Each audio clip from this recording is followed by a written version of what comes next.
fintech industry has undergone a dramatic evolution in the last 5 years.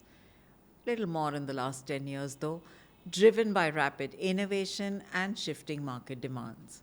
From changing payment behaviors to rising SME expectations, the landscape looks very different today. We'll unpack these trends and insights once again with Raman Khanduja. 5 years ago and today, what has changed in the landscape, in the fintech landscape? In two parts, I want the answer. One is in India, and the second is what's happening globally in the markets where you are. Okay, I'll talk first about India. And to get a bigger perspective, better perspective, let's look 10 years, not 5 years. 5 years is, done. and I'll split that into, because we've discussed this a lot internally. I'll split that into like 5 segments of 2 years each. Okay. Starting with 2014 to 16. Okay. Those were the years, the foundational years. The foundation was laid in terms of PMJDY was launched. The wallets were bringing small ticket use cases into the digital payments ambit, like bill payments, cab rides, and UPI was born. Correct. So this is what happened in 2014 to 16. 16 to 18, Geo came in, transformed data like never before. Data went on from being a luxury to a basic right, was on everybody's phone. Demonetizations accelerated the digital payment penetration because people had no choice. Yes, correct. And UPI just took off because global players like Google, through Google Pay, started investing big time to make UPI a habit. That was 16 to 18. 18 to 20 was when fintech actually went full stack. We saw digital lending coming in. We saw the birth of neobanks. InsurTech started taking shape. And then 20, thanks to the pandemic, there was this lockdown and the infrastructure got tested because there was no choice. Correct. UPI crossed 1 billion transactions a month during that period. We saw the account aggregator and ONDC framework getting launched. And then came the moment of reckoning, 22 to 24, where focus shifted to profitability and consolidation and compliance. Earlier, when the theme was growth at any cost, now people started looking at unit economics, which was the right thing to do, because for any ecosystem to mature, to be sustainable, it has to be profitable. And that's what happened in 22, 24. 24 onwards, it's been more about expanding credit through credit on UPI. There is, of course, a lot of noise around AI. And yes, Indian startups are ready to go global. So that's how I would define the last 10 years of the India fintech landscape and it's evident in numbers as well. Pre-2014, digital payments as a percentage of PCE was about 5.5%. Correct. Today it's 48%. That's like, wow. I mean, considering the fact that that number used to inch 0.5% every year, 2017, there were 16, there were about 1 million merchants accepting digital. Correct. Today, there are 60 million merchants accepting digital. Absolutely. I have spent my entire life in payments. I could never fathom way back in 2016, an era would come and merchants would say, scan kar do na, cash kyun de rahe ho? I don't use cash, but I have heard that. Interestingly, when we moved out of Visa in 2017, March 2017, there were 500 million digital transactions that happened during that month. on debit cards and credit cards because that was digital. UPI was 36 million. Fast forward March 2025, 11 billion UPI transactions. The number of transactions on credit cards and debit cards is still 500 million because debit cards went down, credit went up, but that number has stayed stagnant. That's like massive, massive. True that. So, slightly off, what's likely to disrupt this in the next 2 years, 3 years? Disrupt what? UPI? What's going on? Yes. What's likely to disrupt? I don't see disruption is a very abused word. Okay. Started in 2008 when post the global financial crisis, everybody wanted to disrupt legacy players, especially in the fintech space. People predicted banks would get disrupted. When 20, 25 banks are stronger than ever before, a lot of fintechs perished.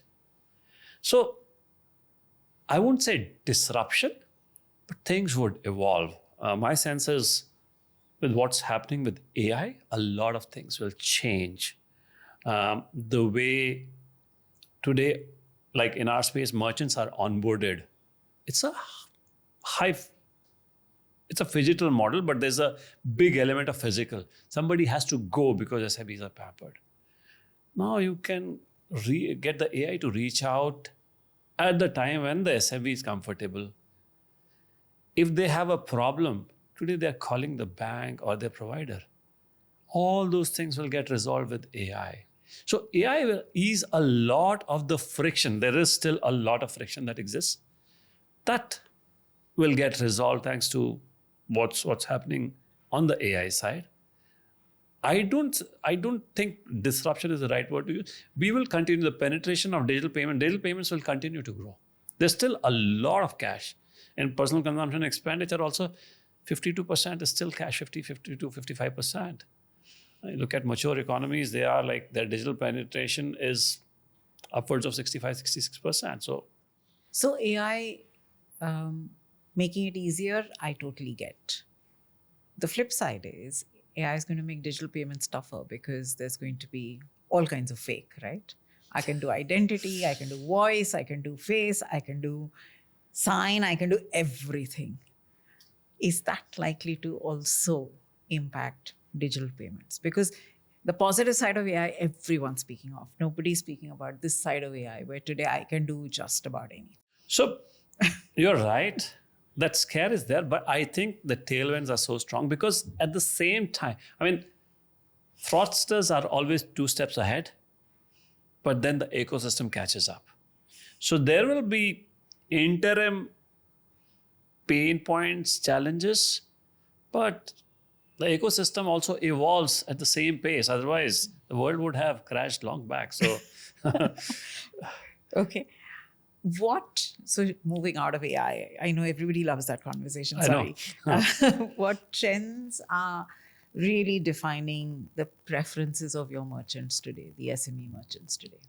If there's one word to use for SMEs in India, it's resilience. Rewind 10 years ago, everybody, when big box retailers, large online players, they were coming in, pretty much everybody had predicted the death of SME and retail. Correct. These guys adapted. They put their arms around the customer. They started doing home delivery. They started extending credit to the customers. E-com is still a small fraction of overall ordering, big chunk of it. Switch back last year, and over the last 12 months, pretty much most of media has been predicting the death of Kirana and SME thanks to quick commerce. That's not happening. New Goliath. I'll tell you what we see in our data. For us, let's talk grocers, Kiranas. That's a shade less than 10% of our portfolio. Over the last 1 year, we have seen 34% same-store growth. Correct. And you go out and see, they are embracing tech faster than ever before. They're looking at customer engagement, they're looking at feedback, there's WhatsApp ordering, there's online catalogs and prompt deliveries. And they know the customer. Correct. The trust is so high. So while people still predict the death of Kirana, I would bet against it. I mean, these guys have seen this movie before. And if history is any indicator, with them, the sequel is always stronger than the original version. So I was in retail in the early 2000s, and I remember when the entire e-commerce thing was happening, and everyone told us that, oh, kiranas are not going to exist. And I'm talking about early 2000s, and we're in 24, and nothing's happened in 24 years. Other than one shift, which is that the second generation seems to be going out of that business. The more are coming existing, in. Yeah. So the existing generation is evolving. The second generation is finding alternatives. Chances are with technology, but that's an interesting one. How have you seen technology scale Mintalk as across regions on the whole journey, from I think onboarding all the way to support? Okay. So as I said, we talk about how we've leveraged technology for scaling. Yes. For us, our entire architecture, the way the platform is architected, it's microservices, completely modular. As I said, banks can pick and choose what they want depending on their needs. So let's look at India. India, the big challenge or the pain point was, how do you get more SMEs to start accepting digital payments? Because earlier, payments was infra intensive. You cannot give a POS terminal to every SME because it's so expensive. As we said, so in India, we adopted a payments first approach where a smartphone app allows pretty much any merchant, any SME who has a smartphone to accept payments and then access financial services also on the same app. That's India. You go to Middle East. Middle East, the payments business case has been solved long back. Everybody has a POS terminal. Everybody accepts digital payments. Correct. But you still have that financial services layer that is missing. How do you engage that SME? So we went in with the companion app strategy where for every POS terminal, we get the business owner to download the app. This app on his or her phone provides them real-time and historical insights and intel about their business, irrespective of their location. That's the first level of engagement. You are ensuring that this SME is looking at this app at least once, if not more times a day. Because they are looking, it gives the ability to the bank or the platform provider to run campaigns to engage them more, run loyalty to build stickiness. Because once they start looking at that app, it's easy to push cross-sell offers like pre-approved loans, cards for a person who's not coming to the branch. So that's what we launched in the Middle East. So it's the same set of modules that are available. How you package, that's how we solve the modular architecture. Onboarding for us, interestingly, all across has been completely digital. In some markets like India, it's instant. So you get the SME to download the app.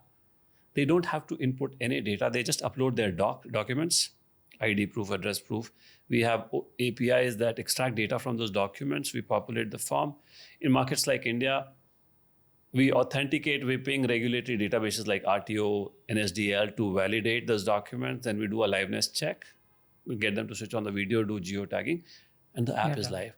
Same thing, we collect data digitally pretty much everywhere. In some markets outside India where it's not easy to validate real time, we hand over digital data to the bank. Once they approve, do we activate the merchant? But it's completely digital. So there's no place where the merchant has to fill in any data, no risk of any data entry errors. That's what it's almost similar, just the last leg differs depending on the regulations in the country. Okay. And number of banks limited, number of SMEs unlimited. Where does that fit for you? Let's talk India. With banks, we went, as I said, we signed up HDFC in 2020. Today, we have 3 of the largest banks as our clients. We power their apps: HDFC, SBI, Axis. We have, first year was a complete wash-off, lockdown. Last 4 years, we've got a shade over 3.5 million merchants who use our apps through these banks. I don't know good or bad, but if you look at the number of SME customers these 3 banks have, that number is in excess of 25 million. So we still have a long way to go. And the beauty is because all these customers, like the SME customers, are in a business, are accepting payments. You don't need to give them a POS terminal. They have smartphones.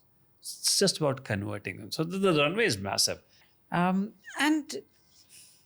my last question of this conversation, and I know I can go on, but I'm going to kind of rein it in right now. What's your do big mantra for young entrepreneurs who are going to enter the fintech space? Likely to be your competitors. Don't chase buzzwords, chase workflows. Everybody, I see a lot of people looking around for the next $1 billion idea.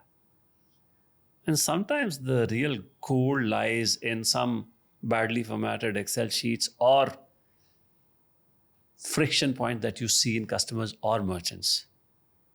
So pitch less, listen more. And once you identify those friction points, you have to look for those friction points that are too small for the big players to solve.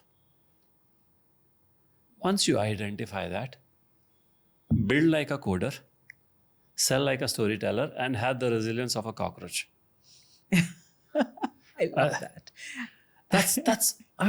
You don't have to start with a $1 billion idea.